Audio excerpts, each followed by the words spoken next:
Hi hello friends, welcome to Deepa kitchen. ಈ ದಿನದ ವಿಡಿಯೋದಾಗ ತುಂಬಾನೇ ಈಸಿಯಾಗಿ ಅಷ್ಟೇ ರುಚಿಕರವಾಗಿರುವಂತ ಹೋಟೆಲ್ ಶೈಲಿಯ ಟೊಮೆಟೊ ಉಪ್ಮಾ ಯಾವ ರೀತಿ ಮಾಡೋದಂತ ಹೇಳಿ ಇವತ್ತಿನ ವಿಡಿಯೋದಾಗ ನೋಡುಮಂತ್ರಿ. ಉಪ್ಪಿಟ್ಟು ಯಾರಿಗೆ ಇಷ್ಟ ಆಗಲ್ಲ ಅಲ್ರಿ, ಅಂತವ್ರಿಗೆ ಒಂದೇ ಒಂದ್ಸರ್ತಿ ಈ ರೀತಿ ಟೊಮೆಟೊ ಉಪ್ಮಾ ಮಾಡ್ಕೊಡ್ರಿ. ಗ್ಯಾರಂಟಿ ಹೇಳ್ತೀನಿ, ದಿನಾಲು ಇದನ್ನೇ ಬಿಡ್ತಾರ ನೋಡ್ರಿ. ಅಷ್ಟು ಟೇಸ್ಟಿಯಾಗಿ ಮತ್ತೆ ಅಷ್ಟೇ ಈಸಿಯಾಗಿ ಯಾವ ರೀತಿ ಮಾಡೋದಂತ ಹೇಳಿ ನೋಡುಮಂತ್ರಿ. ಇಲ್ಲಿ ನೋಡ್ರಿ, ಒಂದ್ ಕಡಾಯಿದಾಗ 1 ಕಪ್ ಆಗೋಷ್ಟು ರವಾ ಹಾಕೊಂಡಿನ್ರಿ. ನಾವು ನಾರ್ಮಲ್ ಆಗಿ ಉಪ್ಪಿಟ್ಟು ಮಾಡ್ತೀವಲ್ರಿ, ಅದೇ ರವಾ ಐತ್ರಿ ಇದು.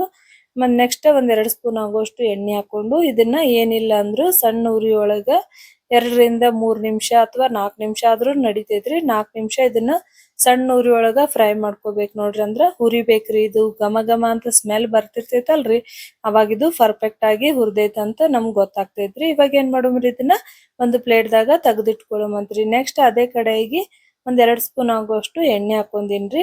ಎಣ್ಣೆ ಬಿಸಿ ಆಗಾನ 1/2 ಟೀ ಸ್ಪೂನ್ ಆಗೋಷ್ಟು ಸಾಸಿವೆ ಹಾಕೊಂಡಿನ್ರಿ. ಅದೇ ರೀತಿ 1 ಸ್ಪೂನ್ ಆಗೋಷ್ಟು ಕಡಲೆಬೇಳೆ, 1 ಸ್ಪೂನ್ ಆಗೋಷ್ಟು ಉದ್ದಿನ ಬೇಳೆ ಹಾಕೊಂಡಿನ್ರಿ. ಇದನ್ನ ಚಂದಾಗೆ ಹುರಿಬೇಕ್ರಿ. ಅಂದ್ರ ಉಪ್ಪಿಟ್ಟೊಳಗ ಕ್ರಂಚಿನೆಸ್ ಬರ್ಲಿ ಅಂತ ಹೇಳಿ ಜಸ್ಟ್ ಇದು ಒಂದ್ ಸ್ವಲ್ಪ ಕಲರ್ ಚೇಂಜ್ ಆಗುತ್ತನ ಹುರಿಬೇಕು ನೋಡ್ರಿ. ಅದೇ ರೀತಿ 1-2 ಸ್ಪೂನ್ ಆಗೋಷ್ಟು ಶೇಂಗಾ ಕೂಡ ಹಾಕೊಂಡಿನ್ರಿ. ಶೇಂಗಾ 1-2 ನಿಮಿಷ ಫ್ರೈ ಆಗಾನ ಸಣ್ಣದಾಗ ಕಟ್ ಮಾಡಿರುವಂತ ಒಂದು ಮೀಡಿಯಂ ಸೈಜಿನ ಉಳ್ಳಾಗಡ್ಡಿ ಕೂಡ ಹಾಕೊಳತೀನಿ ನೋಡ್ರಿ.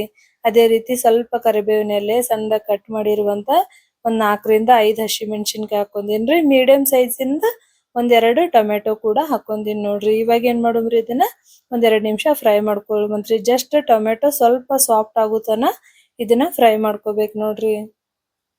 ಇವಾಗ ನೋಡ್ತಾ ಇರ್ಬೋದ್ರಿ, ಟೊಮೆಟೊ ಅನ್ನೋದು ಸ್ವಲ್ಪ ಸಾಫ್ಟ್ ಆಗೈತ್ರಿ.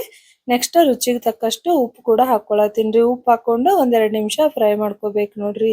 ಇವಾಗ ನಾವ್ ಯಾವ ಕಪ್ಪಿಲೆ ರವಾ ತಗೊಂಡಿವಲ್ರಿ, ಅದೇ ಕಪ್ಪಿಲೇನೆ 3 ಕಪ್ ಆಗೋಷ್ಟು ಇಲ್ಲಿ ನೀರ್ ಹಾಕೊಳತೀನಿ ನೋಡ್ರಿ. 1 ಕಪ್ ರವಾಕ್ಕ 3 ಕಪ್ ಆಗೋಷ್ಟು ನೀರ್ ಕರೆಕ್ಟ್ ಆಗ್ತಾವ ನೋಡ್ರಿ. ಇವಾಗ ನೀರ್ ಕುದಿಯತ್ನಾಗ ಸ್ವಲ್ಪ ಸ್ವಲ್ಪ ರವಾ ಹಾಕೊಂಡು ಈ ತರ ಗಂಟಿಲ್ಲಾರ್ದೇನೆ ಕಲ್ಸ್ಕೋಬೇಕು ನೋಡ್ರಿ. ಪರ್ಫೆಕ್ಟ್ ಆಗಿರುವಂತ ಟೊಮೆಟೊ ಉಪ್ಮಾ ರೆಡಿ ಆಗ್ತೈತ್ ನೋಡ್ರಿ. ಇವಾಗ ಇದನ್ನ ಸಣ್ಣ ಉರಿ ಒಳಗ ತಿರುತಾ ಇರ್ಬೇಕ್ರಿ. ಜಸ್ಟ್ ಇದು ಸ್ವಲ್ಪ ತಿಕ್ ಅನ್ಸರ್ತೈತಲ್ರಿ, ಅವಾಗ ನಾವ್ ಏನ್ ಮಾಡ್ಬೇಕ್ರಿ, ಇದನ್ನ ಸಣ್ಣ ಉರಿ ಒಳಗಿಟ್ಟು ಇದನ್ನ ಲಿಡ್ ಕ್ಲೋಸ್ ಮಾಡಿ ಬೇಯಿಸ್ಕೋಬೇಕು ನೋಡ್ರಿ. 1-2 ರಿಂದ 3 ನಿಮಿಷ ಬೇಯಿಸ್ಕೊಂಡ್ರ ಸಾಕ್ ನೋಡ್ರಿ. ಪರ್ಫೆಕ್ಟ್ ಆಗಿರುವಂತ ಟೊಮೆಟೊ ಉಪ್ಮಾ ರೆಡಿ ಆಗ್ತೈತ್ರಿ. ಇವಾಗ ನೋಡ್ತಾ ಇರ್ಬೋದ್ರಿ.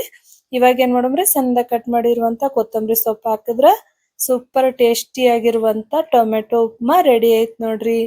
ಯಾರಿಗೆಲ್ಲ ಇಷ್ಟ ಆಗಲ್ಲ ಉಪ್ಪಿಟ್ಗ ಅವರಿಗೆ ನೀವ್ ಈ ತರ ಮಾಡ್ಕೊಟ್ರ ಸೂಪರ್ ಟೇಸ್ಟಿಯಾಗಿ ತಿಂತಾರ. ನೀವು ಬೇಕಂದ್ರೆ ಇದಕ್ಕ ಸ್ವಲ್ಪ ಕೊಕೊನಟ್ ಚಟ್ನಿ ಕೂಡ ಮಾಡ್ಕೋಬಹುದು ನೋಡ್ರಿ.